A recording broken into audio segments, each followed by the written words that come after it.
Price lord Jesus. ಪ್ರಿಯ ದೇವಜನರೇ, ನಿಮ್ಮೆಲ್ಲರಿಗೂ ಪರಿಶುದ್ಧಾತ್ಮನ ನಾಮದಲ್ಲಿ ವಂದನೆಗಳು. ಈ ಚಿಕ್ಕ ಪಾಪ ಮತ್ತು ದೊಡ್ಡ ಪಾಪ ಅಂತ ಹೇಳ್ತೀವಿ. ಚಿಕ್ಕ ಪಾಪ ಅಂದರೆ ಪಾಪ ಅಲ್ಲ, ಚಿಕ್ಕ ಪಾಪ ಮಾಡೋದು. ಪಾಪಗಳು ಮಾಡ್ತಾ ಇರ್ತಾವಲ್ಲ ನಾವು. ಪಾಪಗಳು ಅಂದರೆ ಈ ಕಳ್ಳತನ, ಮೋಸ, ವಂಚನೆ, ದ್ರೋಹ ಬಗೆಯೋದು, ವಿಶ್ವಾಸ ದ್ರೋಹ ಮಾಡೋದು, ಇವೆಲ್ಲ ಪಾಪಗಳಲ್ಲ. ಇದರಲ್ಲಿ ದೊಡ್ಡ ಪಾಪಗಳು ಮತ್ತು ಚಿಕ್ಕ ಪಾಪಗಳು ಅಂತ. ಅದೇ ರೀತಿ ಈಗ ಆನೆ, ಹುಲಿ, ಕರಡಿ, ದೊಡ್ಡ ದೊಡ್ಡ ಪ್ರಾಣಿಗಳು, ಅವುಗಳಿಂದ ಹೆಚ್ಚಿಗೆ ಒಂದು ಕ್ರೂರವಾದ ಪ್ರಾಣಿಗಳಿಂದ ಹೆಚ್ಚಿಗೆ ನಾಶವಾಗುತ್ತೆ, ಹೌದಾ? ಅದೇ ರೀತಿ ಕಾಲರ, ಸಿಡುಬು, ಈ ಕೊರೋನಾದಂಥ ಇಂಥವೆಲ್ಲ ದೊಡ್ಡ ದೊಡ್ಡ ಕಾಯಿಲೆಗಳು ಸಹ ಇವು ಸಹ ಹೆಚ್ಚಿನ ಒಂದು ನಾಶ ಉಂಟು ಮಾಡ್ತವೆ.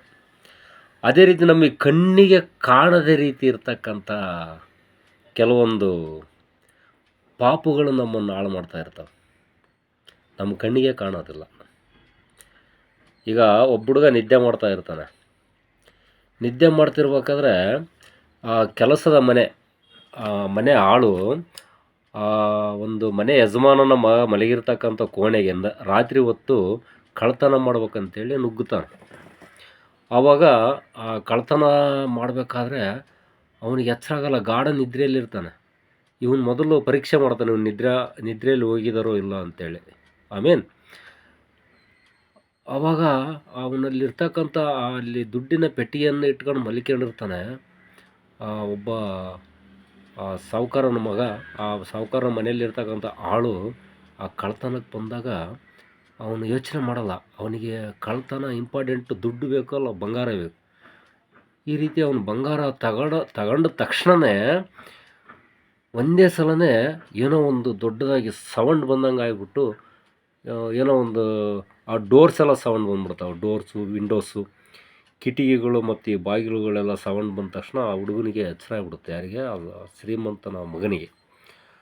ಎಚ್ಚರ ಆದ ತಕ್ಷಣ ಅವನು ಏನು ಇಷ್ಟೊಂದು ಸೌಂಡ್ ಆಯ್ತಲ್ಲ ಅಂತೇಳಿ ಅಲ್ಲಿರ್ತಕ್ಕಂಥವ್ರೆಲ್ಲರೂ, ಮನೆಯಲ್ಲಿರ್ತಕ್ಕಂಥವ್ರೆಲ್ಲರೂ ಎದ್ದು ಓಡ ಬರ್ತಾರೆ ಅವನ ರೂಮ್ಗೆ.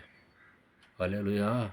ಓಡ ಬಂದಾಗ ಈ ಕಳ್ಳ ಒಂದು ಆ ದುಡ್ಡಿನ ಪೆಟ್ಟಿಗೆ ಒಂದಾಗ ಸಿಗಾಕೊಳ್ತಾನೆ. ನೋಡಿ, ಅವನಿಗೆ ಇದು ಏನಪ್ಪ ಅರ್ಥ ಅಂದರೆ, ಅವನು ಮರ್ತುಬಿಟ್ಟ ಅಲ್ಲಿ ದುಡ್ಡಿದೆ ಅಷ್ಟೇ, ಅಲ್ಲಿ ದೇವರು ಇದಾನಂತ ಗೊತ್ತಿಲ್ಲ ಅವನಿಗೆ. ಹಾಗೆ ಕಣ್ಣಿಗೆ ಕಾಣದೇ ಇರ್ತಕ್ಕಂಥ ಪಾಪಗಳಂತವಲ್ಲ, ಈ ರೀತಿ ಉದಾಹರಣೆ ಕೊಟ್ಟು ನಾನು ಹೇಳಿದ್ದು. ಕಣ್ಣಿಗೆ ಕಾಣದೇ ಇರ್ತಕ್ಕಂಥ ದೇವರು ಇದ್ದಾನೆ. ಬಿಸಿ ನೀರಲ್ಲಿ ಬೆಂಕಿ ಇದೆ, ಅದು ಕಣ್ಣಿಗೆ ಕಾಣಲ್ಲ, ಬಟ್ ಬೆರಳಾಕಿದ್ರೆ ಮಾತ್ರ ಸುಡುತ್ತೆ. ಆ ರೀತಿ ಕರ್ತನು ನಮ್ಮಲ್ಲಿ ರಕ್ಷಣೆಯಾಗಿರುತ್ತಾನೆ. ನಮಗೆ ಯಾವುದೇ ರೀತಿ ತೊಂದರೆ ಬರದ ಹಾಗೆ, ಯಾವುದೇ ರೋಗಗಳಾಗಲಿ, ಯಾವುದೇ ವೈರಿಗಳ ಕಾಟವಾಗಲಿ, ಯಾವುದೇ ರೀತಿ ನಮಗೆ ತೊಂದರೆ ಬರೋದ ಹಾಗೆ ಕರ್ತನು ನಮ್ಮನ್ನು ಯಾವಾಗಲೂ ರಕ್ಷಣೆಯಲ್ಲಿರುತ್ತಾನೆ. ಕೊನೆಯವರೆಗೂ ರಕ್ಷಿಸುತ್ತಿರುತ್ತಾನೆ. ರಕ್ಷಕನೇ ಪರಿಶುದ್ಧ ಆತ್ಮನೇ ಅಂತ ಹೇಳ್ತಾರೆ. ಹಲ್ಲೆಲೂಯಾ! ನಮಗೆ ಈ ಒಂದು ಮೂರ್ಖತನದ ಒಂದು ನೆನಪು ಅದು. ನಮಗೆ ಸೈತಾನನ ಒಂದು ಕಾಟ ಯಾವಾಗಲೂ ಇರುತ್ತೆ. ಅದನ್ನು ನಾವು ಬದಿಗೊತ್ತಬೇಕು. ಆ ಬದಿಗೊತ್ತಬೇಕಾದ್ರೆ ಯಾವಾಗಲೂ ಕರ್ತನ ವಾಕ್ಯಗಳನ್ನು ಮೆಲುಕಾಗ್ತಾ ಇರಬೇಕು. ಯಾವಾಗಲೂ ಮೆಲುಕಾಗ್ತಾ ಇರಬೇಕು. ಕರ್ತನ ವಾಕ್ಯಗಳ ಮೆಲುಕಾಗಬೇಕು. ನಿತ್ಯವೂ ಮನೆಯಲ್ಲಿ ಪ್ರಾರ್ಥನೆ ಇರಬೇಕು. ನಮಗೆ ಮನೆಗೆ ಯಾವುದೂ ಸಹ ತೊಂದರೆಗಳು ಉಂಟಾಗೋದಿಲ್ಲ. ಹಲ್ಲೆಲೂಯಾ! ಆಮೇನ್. ಅದಕ್ಕೆ ನಾವು ಯಾವುದೇ ರೀತಿ ನಮಗೆ ತುಂಬ ಸರಳವಾಗಿ ಇರ್ತಕ್ಕಂಥ ಸರಳ ಜೀವನ, ಹಾಸಿಗೆ ಇದ್ದಷ್ಟು ಕಾಲು ಚಾಚು. ನಮಗೆ ಎಷ್ಟಾಗುತ್ತೋ ಅಷ್ಟು ದುಡಿಮೆಯನ್ನು ಮಾಡಿಕೊಂಡು ನಾವು ಯಾವುದೇ ರೀತಿ ತೊಂದರೆಗೊಳಗಾಗದೆ ಕರ್ತನ ಹಾದಿಯಲ್ಲಿ ನಡೆಯುತ್ತಿರಬೇಕು. ಯಾವಾಗಲೂ ಕರ್ತನ ಆಶೀರ್ವಾದ ನಮಗೆ ಇರುತ್ತದೆ. ಯಾವಾಗಲೂ ಸತ್ಯದಿಂದ ನಾವು ಜೀವನ ಮಾಡಬೇಕು, ಸತ್ಯದಿಂದ ಜೀವಿಸಬೇಕು.